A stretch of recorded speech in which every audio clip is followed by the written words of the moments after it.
VK Srivastava ji का जन्म 2 मई 1968 को हुआ। आपने बीई की है सिविल इंजीनियरिंग में, उसके बाद आपने एमए इतिहास विषय में किया, पीएचडी आपने की उसी विषय में। आपकी लगभग 38 पुस्तकें प्रकाशित हैं और लगभग 100 से ज्यादा शोध पत्र आपके प्रकाशित हो चुके हैं।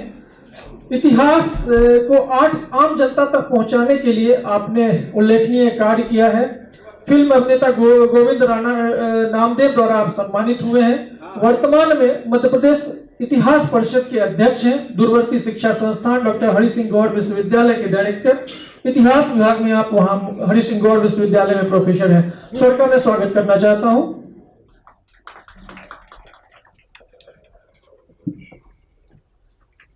मैडम ममता चंसोरिया जी गवर्नमेंट एमएलवी कॉलेज में इतिहास विभाग की प्राध्यापक हैं और अभी मेरी बात हो रही थी मैडम से, तो एंशिएंट, मिडाइवल और मॉडर्न इंडिया तीनों विषय में इन्होंने कहा मेरी जो रुचि है वो तीनों विषय में है।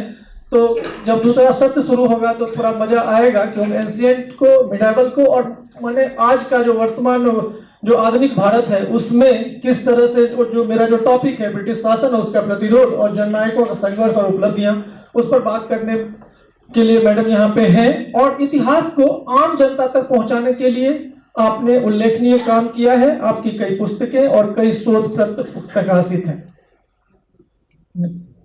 मुझे जो वहां से प्राप्त हुआ था, चलिए मैं उसके लिए क्षमा प्रार्थी हूँ। सत्र शुरू हो उससे पहले मैं डॉक्टर वीके श्रीवास्तव जी से अनुरोध करना चाहता हूं कि विषय पे अपना उद्बोधन दें। सम्माननीय अध्यक्ष महोदय, प्रोफेसर ममता चंसोरिया मैडम और यहाँ उपस्थित मित्र, इतनी अच्छी संगोष्ठी का आयोजन के लिए सर्वप्रथम तो मैं आयोजकों को बधाई देना चाहूँगा। मध्यवर्ती भारत में बुंदेलखंड आता है और मैं बुंदेलखंड के सागर इतिहास विभाग में हूँ और कुछ नए आयाम, कुछ ऐसी चीज़ें हैं जो कि लोगों की जानकारी में नहीं आ पाए, तो ऐसी चीज़ों पर प्रकाश डालने का मैं यहाँ प्रयास करूँगा। बुंदेलखंड के बारे में चंद लाइनें हैं। चित्रकूट में पक रहे रहीमन अवध रहित, जाकर जत्रा भारत है ते आगत के। और ये भी कहा जाता है महुआ मेवा बेर कलेवा गुलगुल बड़ी मिठाई, यह सब खाने हो तो बुंदेलखंड में करो सगाई। और बुंदेलखंड के सीमांकन के बारे में भी कहा जाता है, मतलब बड़ा अच्छा ये वर्णन है। भैंस बदी है ओरछा, पड़ा उतंगा पार, लग भैया है सागरे, छपिया रे बापा। ये बुंदेलखंड की सीमाओं को दर्शाने वाला है। और यहाँ पर जैसा कि मैंने कहा कि जाकर विपदा पड़त है ते आगत है, लेकिन इस देश में जो विपदा लाने का प्रयास करता है, यहाँ जो परेशानी पैदा करने का प्रयास करता है, उसके बारे में एक बड़ा ही हरिहर प्रसाद हरी हैं, उन्होंने जाओ फिरंगे जाओ रे कविता लिखी। उसमें लिखा है तुम इतनी आसान न समझो ये माटी को खेल वो, ये माटी में परजे तुमको उल्टे पापर बेल वो। वीर बुंदेलन की जा माटी का चौर है, सांची कह दें चवे न तुमसे ई माटी को कौर है। कहूँ चलन के धोखे में तुम ककरा नहीं चबाओ रे, ई माटी नहीं मिले करो तुम कोटिन भाग खुपाओ। तो अब मैं जो आपको बताने जा रहा हूँ, आप खुद अनुभव करेंगे कि बुंदेलखंड का जो जननायक थे उनका प्रतिरोध कितना भयानक था और अंग्रेजों को किस कदर समस्याओं का सामना यहाँ पर करना पड़ा। इसकी शुरुआत बहुत शॉर्ट में छत्रसाल से करना चाहूँगा।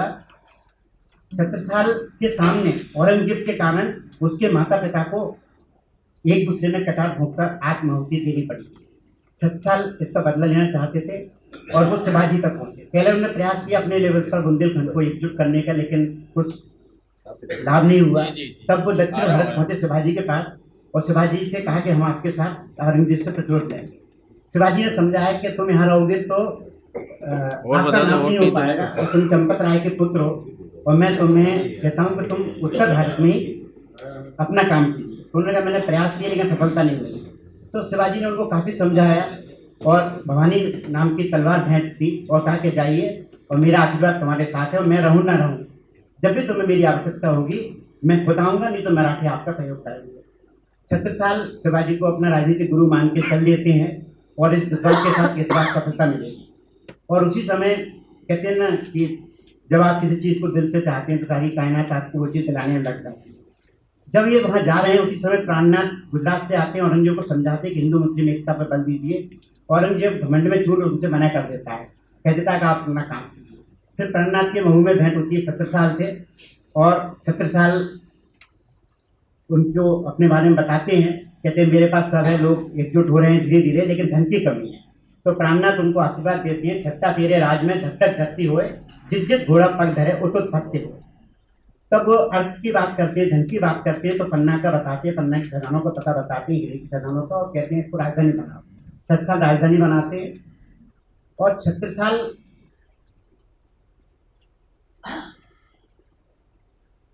मैं विषय पर याद था। तो इस प्रकार 36 साल पर मोहम्मद खां बंगस आक्रमण करता और मोहम्मद खां बंगस से रक्षा के लिए वो बाजीराव को बुला लेती, जो भी की गजराह पे सो गज रही आज बाजी जाओ बंगल की लाखों बाजी लाल। और फिर बाद में जब उनकी रक्षा करते हैं बाजीराव, तो उनको तीसरा पुत्र मान लेते हैं 36 साल, और उनको आपका कालपी जालौन सागर ये भाग दे देते हैं। और जब तृतीय आंग्ल मराठा युद्ध होता है, उस तृतीय आंग्ल मराठा युद्ध में मराठे परास्त होती है और इस प्रकार बुंदेलखंड का क्षेत्र अंग्रेजों के नियंत्रण में आ जाता है। अब इसके पहले जो मराठे थे, मराठों की कोई स्पष्ट गुराजत वसूलने की नीति नहीं थी, कोई अधिकारी नहीं थे। लेकिन जब ब्रिटिश यहाँ पर आए तो उन्होंने एक स्पष्ट नीति निर्धारित की और अधिकारी नियुक्त कर दिए। और जब कर वसूला गया तो लोग उतने आदि नहीं थे, तब विद्रोह हुआ। अब इस प्रकार पूरे बुंदेलखंड में अंग्रेज विरोधी माहौल बनने लगा। 1835 में एक बुढ़वा मंगल मेले का आयोजन हुआ, जो कि बनारस में ईश्वर नारायण सिंह राजा ने किया था।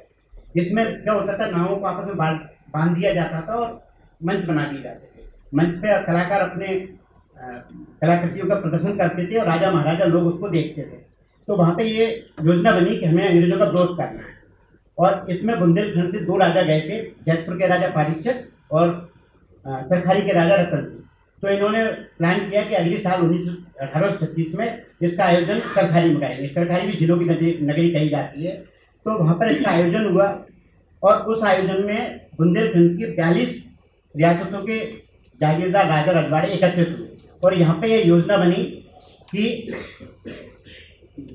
उसमें एक लोकगीत मिलता है हमें, पारीक्षक को कटक, ब्रिज किशोर ने इसको लिखा है और उसको आप पढ़ेंगे बहुत बड़ा है, वो पूरा इतिहास सामने रखता है। जो लोग है ये जानकारी इतिहास में कहीं नहीं मिलती जो इसमें मिलती है। तो उसमें है कि बुढ़वा मंगल कीन श्री रत्नेश नरेश ने जुड़े सकल परवीन कौल भगवती सीत पर, बुढ़वा मंगल में जुड़े राजन सहित नवाब, रह न जावे देश में कलकत्ते को साथ। तो यानी कि आप देखिए कि ये अखिल भारतीय स्तर पर पहला स्वाधीनता का प्रस्ताव पास हो रहा है चरखारी में, और ये डॉक्यूमेंटेड सर की किताब हीरापुर का हृदय था, जिसमें सर ने भी वर्णन किया है। और इसका जब अंग्रेजों को पता चलता है तो वो कुछ रियासतों के राजाओं को जबलपुर बुलाते उसी डेट में, तो कुछ चले जाते बाकी के नहीं जाते। और फिर यहाँ पर एक और मिलता है कि इस बुढ़वा मंगल में जयपुर का राजा जो परीक्षक था, जयपुर के राजा परीक्षक को नेतृत्व सौंपा जाता है, काफी योग्य थे वो। और उनको अच्छा एक चीज और आपको बता दें कि ये जो कौल भगवती सीट पर जो कसम खाई जा रही थी, तो ऐसा कहा जाता है कि जो चरखारी के राजा थे रतन सिंह, इन्होंने अपने सीने में एक लावा पक्षी को बैठा के और कसम खाई थी और बाद में उसको मार दिया। तो पारीक्षक को इसका नेतृत्व सौंपा जाता है और पारीक्षक सब राजाओं को एकजुट करने का कार्य आरंभ करते हैं। और उसमें एक नारहर पड़ता है, जब आप सागर से झांसी की तरफ जाते हैं तो नारहर पड़ता है, वहाँ पर राव विजय बहादुर सिंह वहाँ के जागीरदार थे और उनके जो 2 पुत्र थे, मक्कर शाह और गणेश। उधर हीरापुर है जबलपुर के पास, नरसिंहपुर के पास, वहाँ के राजा हृदय शाह थे, वो लोधी राजपूत राजा थे। और ये जयपुर, तो ये त्रिकोण बन जाता है और ये आपस में कॉन्फ्लिक्ट में रहते हैं कि हमें अंग्रेजों के विरुद्ध विद्रोह करना है। इसी तरह राव विजय बहादुर जो थे वो काफ़ी योग्य थे और लोग उनके आसपास काफ़ी इज्जत करते थे। उनकी बेटी की शादी थी तो उस चक्कर में वो कर की राशि नहीं दे पा रहे थे। 1-2 बार खुर्की करने की कोशिश की अंग्रेजों ने, लेकिन उसको छोड़ दिया, माफ़ कर दिया। अब उनकी लड़की की शादी पर कार्यक्रम चल रहा है और उस कार्यक्रम में सागर से झुकनिया नाम की बेड़नी नृत्य करने के लिए बुलाई गई। और जब वो नृत्य कर रही थी उसी समय अंग्रेज जमादार आता है और उसको उठा के ले जाता है। तो वहाँ पर चंद्रपुर के जवाहर सिंह भी मौजूद हैं, गुड़ा के गणेशू मौजूद हैं, मस्कर साहब मौजूद हैं, लेकिन राव विजय बहादुर के कारण वो शांत हैं। राव विजय बहादुर अपने जो उनका दीवान था उसको भेजते हैं कि जाइए उसको समझा के और उसको वापस लाइए।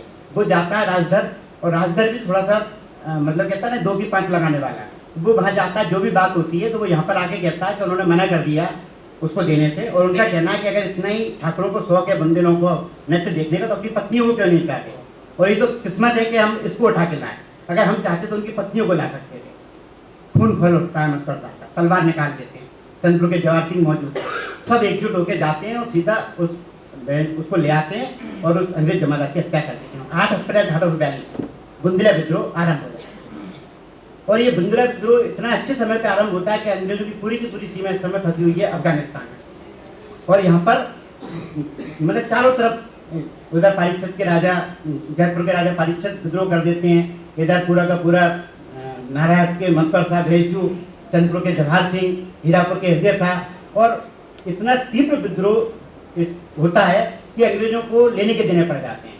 इस समय सागर में प्रिंसिपल असिस्टेंट कमिश्नर MC होमनी रहते हैं और agent to the governor Charles Fraser रहते हैं, और इन दोनों में भी आपस में मनमुटाव हो जाता है कुछ बातों के लिए। क्या होता है जब विपरीत परिस्थिति आती है तो आपस में लोग लड़ते हैं, तो चार्ल्स फ्रेजर का कहना था कि MC होमनी से कि आपको राव विजय बहादुर के साथ इसका ज़्यादा दुर्व्यवहार नहीं करना चाहिए था, और आपके ही कारण आज इसकी परेशानी है। फिर वो कहते ठीक है जो हुआ सो हुआ, लेकिन अब क्या करें, तो उन्होंने कहा अपने पास एकमात्र विकल्प यह है कि राजाओं की सहायता ली जाए। जो रियासत हैं, सागर के राजा बखतबली थे और मानपुर के राजा मर्दन सिंह थे। आपको एक चीज़ बता दें कि कई किताबों में, कई इतिहासकार या कोई विद्वानों में बड़ा कन्फ्यूजन है मर्दन सिंह को लेकर। यहाँ पर 2 मर्दन सिंह हैं, मतलब बड़े बड़े विद्वान कन्फ्यूज हो जाते हैं। एक सागर के राजा जो बखतबली हैं, इनके पिता अर्जुन सिंह के पिता मर्दन सिंह, ये गढ़ाकोटा के राजा थे, और एक मर्दन सिंह है ये चंदेरी, जो चंदेरी के राजा हैं मर्दन सिंह, इनके पिता का नाम था मोर प्रहलाद। अब ये जो मोर प्रहलाद थे, उनके समय में चंदेरी सिंधिया ने इनसे छीन लिया था और इनको बानपुर का राजा बना दिया था, और यही स्थिति गढ़ाकोटा का जो राजा था मर्दन सिंह, उनसे छीन लिया था गढ़ाकोटा और उनको सागर दे दिया था।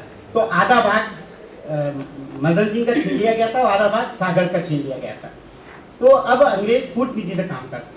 चार्ल्स फ्रेजर जाते हैं सागर राजा बखतबली के पास और उससे कहते देखिए ये बुंदेला विद्रोही है और आपकी रियासत में भी लूटपाट कर रहे हैं, और रियासत आपसे पूछेगी कि आप क्या कर रहे हैं, और इसलिए हम चाहते हैं कि आप इन विद्रोहियों को पकड़ के हमारे हवाले कीजिए, और बदले में आपका जो गढ़ाकोटा का राज सिंधिया ने छीन लिया है वो हम आपको दिला देंगे। तो सागर राजा बखतबली इस बात पर तैयार हो जाते हैं, उनको भी समझ में आता है कि हाँ ये बात तो सही है, रियायत पूछेगी, तो वो हीरापुर के हृदय शाह को पकड़ के अंग्रेजों के हवाले कर देते। उसके बाद कहते हैं कि अब मस्कर शाह को पकड़ना है, जो राव विजय बहादुर का जो पुत्र है, ये कैसे पकड़ा जाए। तो ये RMC हैमिल्टन उस समय प्रिंसिपल असिस्टेंट कमिश्नर होते हैं ललितपुर के, और उनसे कहा जाता है कि आप जिसका चार्ल्स फ्रेजर ने सागर राजा बखतबली से बातचीत की, आप मर्दन सिंह से बात कीजिए। तो RMC हैमिल्टन कहता है कि मर्दन सिंह अंग्रेजों के नाम से भड़कता, किसी की मजाल नहीं है कोई अंग्रेज की कि मर्दन सिंह के आगे खड़ा हो जाए। मर्दन सिंह के बारे में आपको बताऊंगा कि ये बड़ा भारी कैरेक्टर है बुंदेलखंड का। ये भी रानी लक्ष्मीबाई इससे सलाह लेती थी, और जितने भी बुंदेलखंड के लोग हैं इनसे सलाह लेते हैं, मैं उस पर आऊँगा आगे। अब मर्दन सिंह से बात करें तो करें कैसे। फिर ऐसा एक मध्यस्थ ढूंढा जाता है जो मर्दन सिंह के करीब हो, और उस मध्यस्थ के सारे ये जो बात चार्ल्स फ्रेजर ने बखतबली से कही थी वही बात मर्दन सिंह से की जाती है। उससे कहा जाता है कि अगर आप मस्कर शाह को पकड़कर हमारे हवाले करवा दें, बुंदेला विद्रोह के दमन में हमारी मदद कर दें, तो हम आपको जो चंदेरी का इलाका सिंधिया ने छीना है वो आपको लौटा देंगे। तो मर्दन सिंह भी बड़ी मुश्किल से तैयार हो जाता है। क्योंकि समय कम है तो मैं डिटेल में नहीं जा पाऊंगा, बिल्कुल एकदम स्ट्रेट फॉरवर्ड चल रहा हूँ। अब ये बुंदेला विद्रोह इस प्रकार धीमा पड़, इधर आपका लड़ाई सरकार, ओरछा की रानी, टीकमगढ़ की रानी लड़ाई सरकार है। लड़ाई सरकार के बारे में बताऊँ, इनका एक दीवान था नत्थे का, उसकी बड़ी बड़ी मूछें थी, और लड़ाई सरकार का रानी लक्ष्मीबाई से आपस में संबंध ठीक नहीं थे। तो एक बार नत्थे का बड़े रौब के साथ भरे दरबार में लड़ाई सरकार से बोलता है कि मैं रानी लक्ष्मीबाई को आपके कदमों में डालूंगा, और ऐसा नहीं कर पाया तो मैं अपनी मूछें कटवा दूंगा। तो नत्थे का जाते हैं रानी लक्ष्मीबाई से और वहाँ पर परास्त हो जाते हैं। अब इनका मुँह नहीं रहता कि टीकमगढ़ रानी के पास पहुँचे, तो ये इंदौर चले जाते हैं वहाँ से। अब इधर मर्दन सिंह और सागर राजा भगत बली ने पकड़वा दिया हृदय शाह और मधुकर शाह को, और रानी लड़ी सरकार जयपुर के राजा परिषद को पकड़वा देती है। तो इस प्रकार बुंदेला विद्रोह का दमन हो जाता है। लेकिन अब यहाँ पर एक चीज होती है कि ये जो दोनों राजा थे, सागर राजा भगत बली और मर्दन सिंह गढ़ा, ये बानपुर के राजा, अंग्रेजों ने इनसे विश्वासघात किया। सिंधिया से तो इन्होंने गढ़ाकोटा भी ले लिया और चंदेरी भी ले ली, लेकिन इनको नहीं लौटा। तो ये दोनों राजा काफी आक्रोशित हुए और एक अपने आप को ठगा सा महसूस कर रहे थे, और इनको लग रहा था कि लोगों की नजरों में हम खराब बने और हमारे साथ ये हुआ। समय का इंतजार करने लगे। एक बार दो डाकू थे, मधुकर डाकू और हंसा डाकू। हंसा डाकू का आतंक खिमलासा वगैरह में था और मधुकर डाकू का आतंक बानपुर रियासत में था। तो ये विचित्र संयोग था कि एक ही समय पे हंसा डाकू को पकड़ने का बीड़ा उठाया सागर राजा भगत बली ने और उत्तर की ओर बढ़े, और उधर मर्दन सिंह ने मधुकर डाकू को पकड़ने का बीड़ा उठाया और वो दक्षिण की ओर बढ़े। और ये दोनों राजाओं की सेना इन डाकुओं को पकड़ने बढ़ रही थी, और सागर और झांसी के बीच में अमजेरा की घाटी पड़ती है। यहाँ पे ये दोनों डाकू छुप गए और ये दोनों राजाओं की आपस में मुलाकात हुई। और ये जो मुलाकात हुई तो दोनों राजा आपस में मिले और अपनी आप बीती जब शेयर की तो इनकी आंखों में आंसू आ गए, और इन्होंने कहा कि नहीं, हम इसका बदला अंग्रेजों से लेंगे। अंग्रेजों ने हमारे साथ विश्वासघात किया है। तो सबसे पहले तो उन्होंने डाकुओं को पकड़ा, और उसके बाद भगत बली ने कहा कि चूंकि हम अमजेरा तक तो आ ही गए हैं, तो चंदेरी तो पास में ही है, तो दोनों की सेना सम्मिलित सेना जाती है और चंदेरी को मुक्त करा लेते हैं। और फिर मर्दन सिंह आश्वासन देते कि जब भी आपको जरूरत पड़ेगी मैं आपके बुलावे पे आ जाऊंगा, और सागर राजा भगत भी वापस आ जाते हैं। उसी बीच में 21 नवंबर 1853 को एक और घटना घटित होती है। झांसी की रानी लक्ष्मीबाई के पति गंगाधर राव की मृत्यु हो जाती है, और शोक संवेदना व्यक्त करने यहाँ पर ये दोनों राजा जाते हैं। उधर नाना साहब टाटा टोपे आते हैं। ये रानी लक्ष्मीबाई का पत्र है, उस पत्र में इस घटना का उल्लेख मिलता है। वो मर्दन सिंह को पत्र लिखती है कालपी से, जब कालपी में घिरी होती है रानी, कि श्री श्री महाराजा मर्दन सिंह जो थे, ये थे श्री श्री महारानी लक्ष्मीबाई, आप पर अपन के समाचार भले चाहिए, आप पर अपन की व सागर वाले की व टाटा टोपे की सुलह भई थी कि स्वराज बहुत चाहिए। यही सुलह पर डटो रहने कैसे कि भारत अपन को देश है, ये विदेशन की गुलामी करवो अच्छो नहीं है, इनसे लड़वो अच्छो है। पाती समाचार देवे में आवे, मिति क्वारवदी संवत 1914 मुकाम काल की। अब ये पत्र 3 चीजें स्पष्ट करता है। आप देखेंगे कई ब्रिटिश इतिहासकारों ने लिखा है कि रानी सिर्फ झांसी के लिए लड़ रही थी, अगर झांसी दे दिया जाता तो रानी शांत हो जाती है। और दूसरी बात, वो कहते हैं ये अटेंडम एक विद्रोह था, इसकी कोई योजना नहीं थी। अब यहाँ देखिए वो कहती है, रानी लक्ष्मीबाई क्या कह रही है, भारत अपन को देश है, तो ये झांसी की बात नहीं कर। दूसरी बात कि आप पर अपनी व सागर वाले की व टाटा टोपी की व नाना साहब की सलाह बही थी कि स्वराज बहुत चाहिए, तो ये प्लानिंग हुआ था, योजना बनी थी। और तीसरी बात, जो स्वराज की बात है, तो रानी लक्ष्मीबाई काफी पहले स्वराज की बात कर चुकी है, और एक लोकगीत में भी ये हमें जानकारी मिलती है स्वराज की बात की। स्वराज का उस लोकगीत में एक लोकगीत है, उसमें स्वराज की बात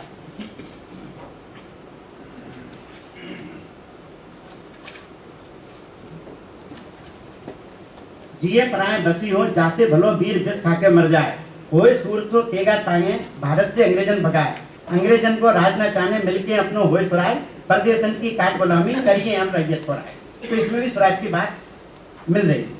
तो इस प्रकार ये योजना बनती है और ये समय का इंतजार अब करते हैं। और उसके बाद आप देखिए कि अवध को कुशासन के आरोप में डलहौजी हाथ लेता है, और नवाब वाजिद अली शाह को देश निकाला देके कलकत्ता के मटिया बुर्ज में कैद कर दिया जाता है। वहाँ पर वाजिद अली शाह का जो वजीर था अली, वो बैरकपुर के लोगों से संपर्क करता है और अंग्रेज विरोधी भावनाएं बनाते हैं। और इधर नाना साहब और बेगम हजरत महल और अली बहादुर द्वितीय, मंदसौर के शहजादा फिरोज, ये सब मिलते हैं। यहाँ पे इनकी फिर योजना बनती है और 31 मई का दिन निश्चित कर लिया जाता है कि हम विद्रोह अंग्रेजों के विरुद्ध एक साथ क्रांति करेंगे। लेकिन भारतीयों में थोड़ा सा पेशेंस की कमी है, मतलब हम लोगों में थोड़ा धैर्य की कमी है। देखिए क्रिकेट मैच में 5 दिवसीय में हम हारते हैं, 1 दिवसीय में थोड़ी जीतने की संभावना ज़्यादा रहती है, T20 में हम बहुत जल्दी जीत जाते हैं, और जिस दिन 1 ओवर का मैच होगा उस दिन भारत को कोई हरा नहीं पाएगा।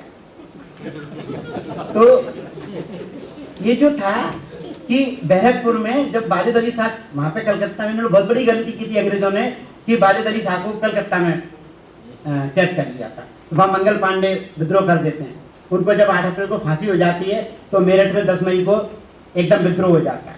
और जब ये विद्रोह की बात पता चलती है तो ये पूरे के पूरे जो नेता थे वो बड़ा सन्न रह जाते हैं, क्योंकि इनकी जो योजना थी वो मटिया-मैट हो जाती है। लेकिन इसके बावजूद वो प्लान करते हैं कि हम 31 मई तक इंतजार करेंगे। आप देखिए लखनऊ में वो अंग्रेजों के साथ ऐसा व्यवहार करते हैं जैसे कुछ हुआ ही ना हो। कानपुर में नाना साहब भी ऐसा व्यवहार करते हैं अंग्रेजों के साथ मित्रतापूर्व, जैसे कुछ हुआ ही नहीं हो। तो वो कहते हैं अभी भी कुछ नहीं बिगड़ा, अब हम 30 मई को ही विद्रोह करेंगे। तो 31 मई को फिर विद्रोह होता है। और उसके बाद अब बुंदेलखंड में देखिए 4 जून को ये जो क्रांति का दावानल प्रवेश कर जाता है झांसी में। अब 2 डाकुओं की मैंने बात की थी, हंसा और मधुकर। अब आप देखिए एक डाकू और बीच में आता है सगर सिंह। इस डाकू को मेजर स्क्रीन जो रहता है झांसी का वो पकड़कर दरोगा बख्श अली के पास उसकी जेल में बंद करवा देता है। अब वो डाकू किसी कारण से भाग जाता है तो मेजर स्क्रीन आरोप लगाता है दरोगा बख्श अली पर कि आपके कारण ही भागा है और उसको मतलब पैरों से मारता है। तो बख्श अली सोचता है कि मैं आज नहीं तो कल इसका बदला लेकर आऊंगा। और फिर देखिए मौका उनको मिलता है बदला लेने का कि जब ये 4 जून को यहाँ पर क्रांति हो जाती है झांसी में और अंग्रेज पूरे के पूरे रानी झांसी से कहते हैं कि हमें आप सागर के लिए जाने थे। सागर बड़ी छावनी थी उस समय, सभी अंग्रेज उस समय सागर आना चाहते थे। तो 8 जून को ये पूरे के पूरे अंग्रेज 110 करीब अंग्रेज रवाना होते हैं सागर के लिए। उसी बीच में काले खां इनको घेर लेता है। तो अब बख्श अली को लगता है कि मैं अपना बदला नहीं ले पाऊंगा क्योंकि ये मेजर स्क्रीन चला जाएगा। तो बख्श अली काले खां से कहता है कि आपको रानी माँ ने बुलाया है।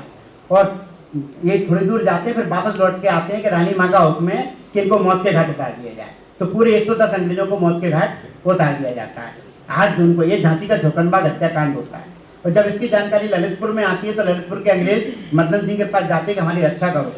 तो मर्दन सिंह कहता है कि तुम रक्षा के काबिल तो नहीं हो और ऐसा कुछ आपने अच्छा नहीं किया, मैं आपकी रक्षा करूं, लेकिन मैं इतना कर सकता हूं कि शरणागत की रक्षा करना हम भारतीयों का कर्तव्य है। तो मैं आपको अपनी सीमा से और रानी लड़ी सरकार की सीमा तक छोड़ देता हूँ।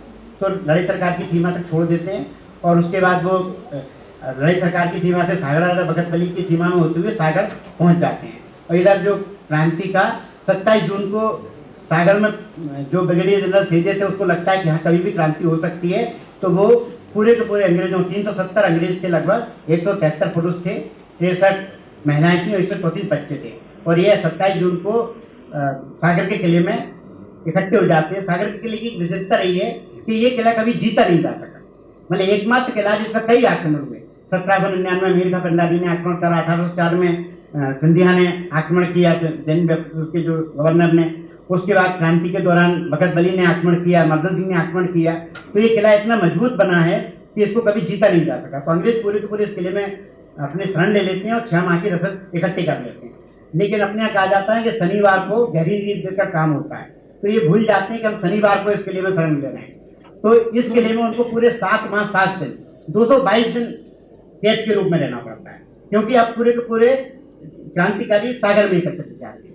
इधर एक तरफ आपका सागर राजा भगत बली इनको घेर लेता है और दूसरी तरफ राहतगढ़ में नवाब बंधु फैजल मोहम्मद खां और आदिल मोहम्मद खां इनको घेर लेते हैं। उधर मर्दन सिंह भी रक्षा के लिए आ जाता है, तो बड़ा ही मानसून खिलवासा की तरफ से मर्दन सिंह घेर लेता है। और इधर देवरी और गौर जमात की ओर से गोदन दउआ घेर लेते हैं।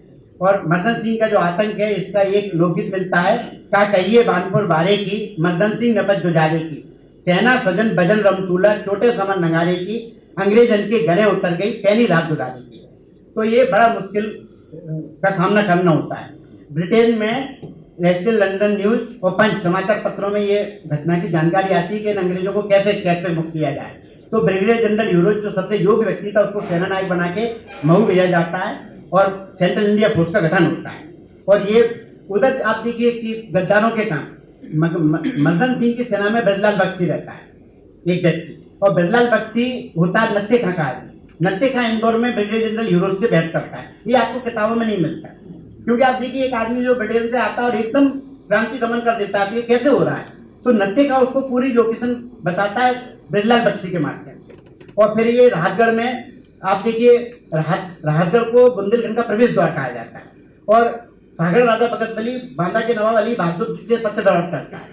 ये दोनों एक देखा जाए तो भाई लगते हैं। आप देखिए कि मस्तानी नर्तकी बहन की थी पेशवा बाजीराव को, ये जब जाते हैं तो इसको मुसलमान होने के कारण मराठा स्वीकार नहीं करते, तो इनको बांधा दे दिया जाता है। और इनके जो पेशवा बाजीराव और मस्तानी की जो संतान थी वो बांदा के नवाब कहलाते हैं। तो इस समय 1857 की क्रांति के समय अली बहादुर द्वितीय है, और इधर सागर राजा बखत बली जो जगत राज के वंशज हैं, और ये भी कोई तृतीय पुत्र माना है, एक तरह से ये धर्म भाई थे। तो सागर राजा बखत बली इनको कहता है कि आप यहाँ पर आइए और राजगढ़ में अपन मोर्चा जमाएंगे। अब यहाँ पे आप देखिए थोड़ा सा भारतीयों ने दिक्कत कर दी कि जब बहादुर साहब के पास जाने की बात नाना साहब करते हैं तब अजीमुल्ला खां उनको रोक देते हैं कि वहाँ जाओगे तो उनका महत्व रहेगा, आप यहीं लड़िए। और इधर जब सागर राजा बखत बली जो रहा था तब भी ये लोग आते नहीं है, ये कहते हैं अपन कालिंजर में मोर्चा जमाएंगे। तो बखत बली का कहना होता है कि कालिंजर में जब अंग्रेज बुंदेलखंड में घुसी आए तो फिर अपन कर क्या लेंगे, रोकना है तो इनको सीमा पर रोकिए। लेकिन ये लोग मदद के लिए नहीं आते। तो यहाँ पर मंदसौर से शहजादा फिरोज आ जाते हैं, नवाब बंधु हाजिर मोहम्मद खां रहते हैं, सागर राजा बखत बली रहते हैं, बानपुर राजा मर्दन सिंह रहते हैं, और ये फिरोज यहाँ पर आता है। और 27-28 जनवरी को इस राजगढ़ पर अधिकार कर लेते हैं वो, और उसके बाद 3 फरवरी को सागर पर अधिकार कर लेते हैं। और पूरे 222 दिन बाद जो 370 अंग्रेज कैद थे उनको निकाल दिया जाता है। अब इसके बाद सागर राजा बखत बली और मर्दन सिंह ये अमजेरा के पास जो 2 जगह अपनी सेना मोर्चा जमा लेते हैं। इनको पता रहता है कि अभी रानी लक्ष्मीबाई को के पतन के लिए यहाँ से रवाना होंगे। तो ये जो 2 घाटियाँ रहती हैं, एक नाराज घाट और एक अमजेरा, यहाँ पे ये दोनों जम जाते हैं। और इनकी प्लानिंग ये रहती है कि अगर हीरोज एक इस तरफ से आएगा तो हम पीछे से घेर लेंगे, और हीरोज अगर इस तरफ से आएगा, मदनपुर घाट से आएगा तो हम घेर लेंगे। लेकिन क्या होता है, ब्रजलाल बख्शी ये बात बता देता है नत्थे खां को, नत्थे खां बता देता है हीरोज को। तो हीरोज क्या करता है कि आधी सेना भेजते हैं। वो आधी सेना जब एक तरफ भेजते हैं तो बखत बली इधर से आता, तो इस प्रकार तो इनका योजना फेल हो जाती है और ये रोक नहीं पाते, और वो रानी लक्ष्मीबाई तक पहुंच जाते हैं। और रानी लक्ष्मीबाई कालपी चली जाती हैं, कालपी में से ये ग्वालियर चले जाते हैं। और मर्दन सिंह और सागर राजा बखत बली ये भी प्रयास करते हैं, लेकिन मेजर और को स्पेशली ये कह दिया जाता है कि आपको इन दोनों राजाओं को इनसे नहीं मिलने देना। तो ये वहाँ मिल नहीं पाते। तो बाद में रानी लक्ष्मीबाई की भी मौत हो जाती है ग्वालियर में। और 5 जुलाई को सागर के में जो मेजर थरेंटन थे उनके समझ जब इन दोनों राजाओं को भी समझ में आ जाता है तो वो कर नहीं सकते, तो मेजर थरेंटन के समझ 5 जुलाई को कानपुर के राजा मर्दन सिंह आत्मसमर्पण कर देते हैं, और 6 जुलाई को बखत बली आत्मसमर्पण कर देते हैं, और इनको दोनों को फिर लाहौर भेज दिया जाता है। तो इस प्रकार बुंदेलखंड में 1857 की क्रांति थी ये समाप्त हो जाती है। तो मैंने प्रयास किया, थोड़ा समय ज़्यादा ले लिया, लेकिन प्रयास किया कि आपको कम से कम समय में जाकर सर